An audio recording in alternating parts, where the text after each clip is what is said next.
تو سب پر رحم کرتا ہے کیونکہ تو سب چیزوں پر مہربان ہے۔ آج کی پہلی تلاوت حکمت کی کتاب اس کا 11 باب 22 آیت سے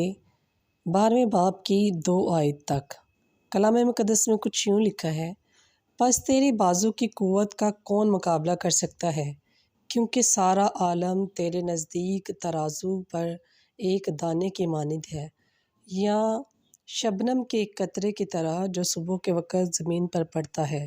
لیکن تو سب پر رحم کرتا ہے کیونکہ تو تمام چیزوں پر قادر ہے، اور تو انسانوں کے لیے گناہوں سے چشم پوشی کرتا ہے تاکہ وہ توبہ کر لیں،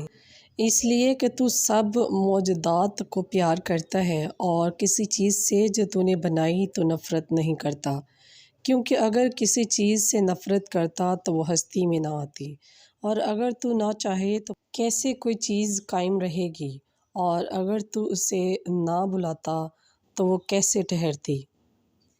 پر اے روح دوست مالک تو سب چیزوں پر مہربان ہے، اس لیے کہ وہ تیری ہی ہے، کیونکہ تیری غیر فانی روح تمام چیزوں میں ہے، اس لیے تو خطا کاروں کو تھوڑی تھوڑی تادیب دیتا رہتا ہے اور ان کی خطاؤں کی بابت انہیں یاد دلاتا رہتا ہے اور انہیں ڈراتا رہتا ہے تاکہ وہ شرارت کو چھوڑ دیں اور تجھ پر اے خداوند ایمان لائیں۔